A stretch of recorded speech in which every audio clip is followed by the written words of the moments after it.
கனகாங்கி ராகம் கர்நாடக சங்கீதத்தின் முதல் மேளகர்த்தா ராகம்.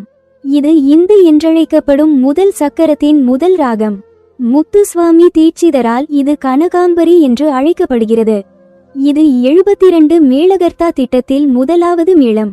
இந்த ராகத்தில் ஷட்ஜம், சுத்த ரிஷபம், சுத்த காந்தாரம், சுத்த மத்தியமம், பஞ்சமம், சுத்த தைவதம் மற்றும் சுத்த நிஷாதம் ஆகிய சுத்த ஸ்வரங்கள் வருகின்றன.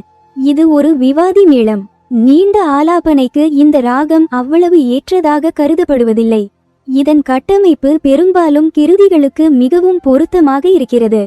இதன் சுத்த மத்தியமத்தை பிரதி மத்தியமமாக மாற்றினால் சாலகம் 37வது மேளம் உருவாகும். கிரக பேதம் மூலம் இதன் ரிஷப ஸ்வரத்தை ஷட்ஜமாக மாற்றினால் காமவர்த்தனி மேளம் 51வது மேளம் உருவாகிறது.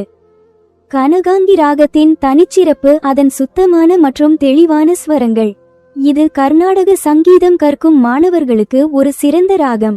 மற்ற மேளகர்த்தா ராகங்களுடன் ஒப்பிடும்போது இது மேடை கச்சேரிகளில் ஒப்பீட்டளவில் குறைவாகவே பாடப்படுகிறது.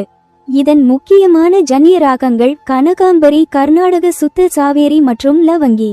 பிரபலமான கிருதிகள் ஸ்ரீ கணநாதம் பஜாமியகம், தியாகராஜர், கனகாங்கக சுக குஹ, கோடீஸ்வர ஐயர், கனகாம்பரி, கருணாமிருத லஹரி, முத்துசுவாமி தீட்சிதர், ஸ்ரீச பூத்ராய, டாக்டர் எம் பாலமுரளி கிருஷ்ணா. திரைப்படை செயல்.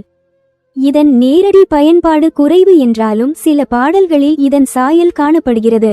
சில திறமையான கலைஞர்கள் இதன் தனித்துவத்தை மதித்து மேடை நிகழ்ச்சிகளில் பாடுகிறார்கள். இந்த சேனலில் உள்ள வீடியோக்களை தொடர்ந்து பார்க்க இந்த சேனலை சப்ஸ்கிரைப் பண்ணுங்க. அப்படியே பக்கத்தில் இருக்கிற பெல் பட்டனை கிளிக் பண்ணுங்க. நன்றி, வணக்கம்.